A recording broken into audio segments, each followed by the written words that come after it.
Nabi Sulaiman alaihissalam, beliau putra Nabi Daud alaihissalam, yang merupakan keturunan Nabi Ibrahim yang ke-13. Setelah Nabi Daud alaihissalam meninggal, Nabi Sulaiman alaihissalam menggantikannya baik sebagai raja yang mewarisi tahtanya dan juga sebagai nabi yang melanjutkan menyiarkan risalah kenabiannya untuk disampaikan kepada umatnya. Karunia Allah Subhanahu wa Ta'ala yang dianugerahkan kepadanya, yang kemudian dikenal sebagai mukjizatnya, yaitu dapat mengerti bahasa binatang, sebagaimana tertera dalam kitab suci Al-Quran sebagai berikut. Hai sekalian semut, masuklah kamu ke dalam sarangmu, agar kalian tidak terinjak Sulaiman dan bala tentaranya, sedangkan mereka tidak mengetahuinya. Mendengar itu, Sulaiman tertawa seraya berdoa kepada Tuhannya, "Ya Tuhanku, tetapkanlah hatiku buat bersyukur kepada Engkau yang telah memberikan karunia kepadaku dan kepada ibu bapakku, dan masukkanlah kami ke dalam hamba-hambaku yang soleh-soleh." Al-Quran Surat An-Naml ayat 18-19. Sewaktu Nabi Sulaiman kehabisan air di daerah Yaman, burung hudhud mendapatkan perintah mencari sumber air. Tetapi burung hudhud tidak kembali lagi. Karena itu Nabi Sulaiman marah dengan ujarnya, "Kalau hudhud pulang, panggang sajalah ia hidup-hidup." Baru saja Nabi Sulaiman bicara demikian, burung hudhud pun datang. "Kemana saja engkau, hai hudhud?" tanya Nabi Sulaiman alaihissalam. Hudhud menjawab, "Maafkanlah ya Rasulullah, aku telah tersesat di daerah yang sangat jauh dari tempat ini. Di tempat tersebut diperintah oleh seorang putri Balqis, ia punanama, sedang kerajaannya bernama Saba." Mendengar laporan hudhud itu, hilanglah amarah Nabi Sulaiman karena tertarik kisahnya itu. Kemudian ia membuat sepucuk surat kepada raja perempuan itu yang berisi seruan untuk menyembah Allah Subhanahu wa Ta'ala, dengan menyatakan bahwa Allah yang telah menganugerahi kerajaan yang besar itu. Karena itu Allah wajib disembah dan janganlah menyembah selainnya. Surat itu dihantarkan oleh burung hudhud, lalu burung hudhud membawanya dan terbang ke negeri Saba. Dan setelah sampai negeri tersebut, surat yang dibawanya dijatuhkan, dan secara kebetulan putri itu sendiri yang menerimanya. Kemudian surat dari Nabi Sulaiman itu dibawa dan dibicarakan dalam ruang rapat oleh putri Balqis dengan para menterinya. Dan hasil dari rapat tersebut, sebagian dari para anggotanya menyetujui permintaan Nabi Sulaiman, dan sebagian yang lainnya menolaknya, serta mendesak sang putri untuk bertempur dengan pasukan Nabi Sulaiman. Lalu putri Balqis mengambil kesimpulan, perang bisa saja terjadi. Namun selagi ada jalan damai, mengapa kita harus berperang? Sedangkan Nabi Sulaiman itu tidak mengajak perang. Pendapat dan kesimpulan putri Balqis itu diterima, dan kepada burung hudhud diserahkannya surat balasan.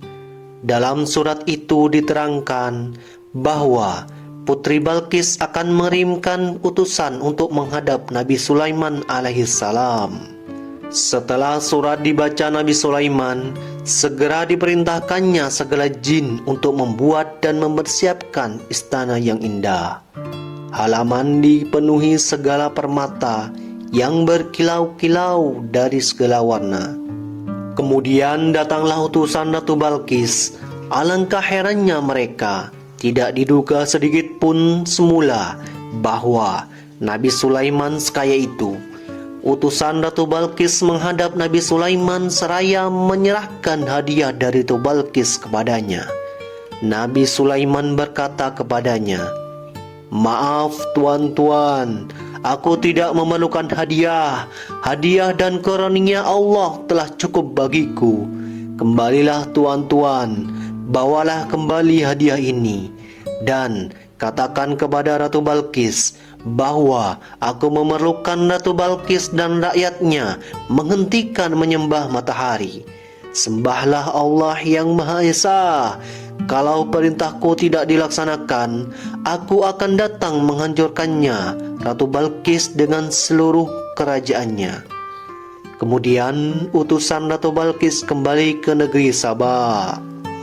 Dan setelah sampai di sana, mereka menceritakan segala sesuatu yang dialaminya dan menyampaikan pesan Nabi Sulaiman. Mendengar itu, Ratu Balqis berkata, "Kalau begitu, aku sendiri perlu menghadap Nabi Sulaiman, dan saya perintahkan kepada seluruh pembantu-pembantuku untuk segera mempersiapkan segala sesuatunya." Ratu Balqis kemudian menemui Nabi Sulaiman alaihissalam. Ketika Ratu Balqis di hadapan Nabi Sulaiman, berkatalah Nabi Sulaiman kepadanya, "Samakah seperti ini kursi kerajaanmu?" Jawab Ratu Balqis, "Memang bentuknya sama seperti singgasanaku." Berkata Nabi Sulaiman, "Betul, ini singgasanamu. Aku bawa kemari dengan mudah, karena Allah telah memberikan pengetahuan kepada kami, dan kami tunduk kepadanya." Lalu Ratu Balqis dipersilakan masuk ke dalam istana yang lainnya lagi.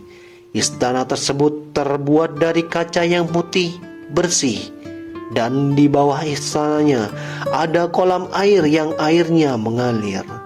Sewaktu Ratu Balqis lewat di tempat itu, disisingkannya kainnya hingga nampak betisnya yang putih bersih, karena ia mengira lantai mahligai itu adalah air, dan ia takut kalau kainnya menjadi basah.